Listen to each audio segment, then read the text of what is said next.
What if the reason that you keep failing at self-improvement is not because you're lazy or broken, but it's because the entire system is designed on keeping you ashamed and buying more solutions?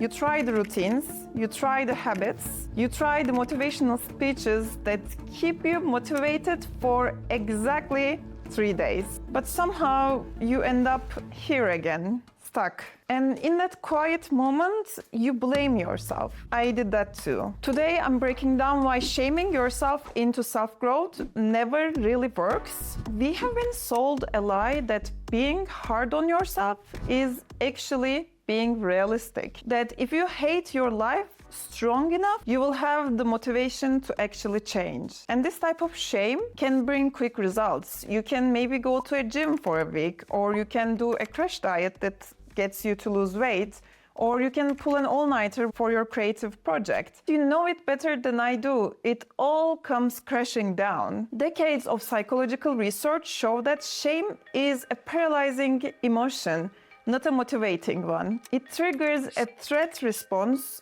and results in self-sabotage, self-denial, or avoidance. As Brené Brown says, shame corrodes the very part of us that believes we are capable of change. Here's where it gets infuriating, because there is an entire industry that profits off from our shame cycle. We have these endless productivity hacks, morning and night routines that got so complicated that I don't know anyone with a life that can actually follow it up. We have new self-help books hitting the shelves as we speak, and more than enough courses and programs, promising yet another way that you can be better. And most of this is heard as whispers saying to us, you're not enough yet. Even the fundamental advice like move your body, eat cleaner, or sleep better lands as shame. The more broken that we feel, the more courses, products, and planners that we will buy, or content that we will watch. And this is also kind of the funny part, because this is not even a conspiracy. It's the logic of the market. Shame sells. Content that's gonna make you feel insufficient at some capacity is going to be able to drive more engagement than the one that's gonna make you feel peaceful. So what's the alternative? Instead of being pushed from every direction into an ever-moving line of enoughness, I decided to be pulled into a version of life that I was curious about. Push is shame-driven. It's like standing behind yourself with a stick and pushing yourself uphill. Pull is curiosity-driven. It's like spotting a trail with an amazing view and you decide to follow it even though it might be hard. Push asks, what's wrong with me? What can I fix? And pull asks, what am I actually drawn towards? When you're pulled into a new version of yourself from a place of genuine interest, you're actually finally in your corner.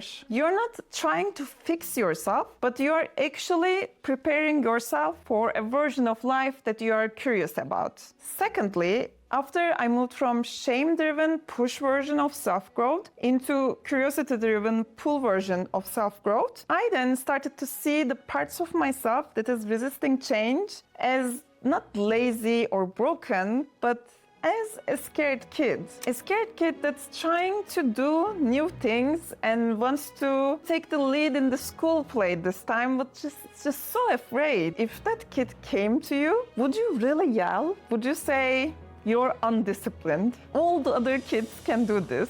Only you cannot do this. No, on the contrary, you would get softer. You would kneel down and say, it's okay, you got this. It's okay to be nervous. I'm right here with you. Let's try it together. That's what encouragement sounds like, and that's what love sounds like. And the truth that I couldn't understand until I was almost 30 years old is that we deserve the same type of compassion from ourselves. So how can you practically try to do this already? You might start with the questions that you ask yourself. Instead of what's wrong with me, you can ask, what do I actually need? Instead of asking, how do I force myself through this, you can ask, how do I support myself through this. As Christopher Garmer puts it, self-compassion is simply giving ourselves the kindness we would give to others. But I guess here's the catch.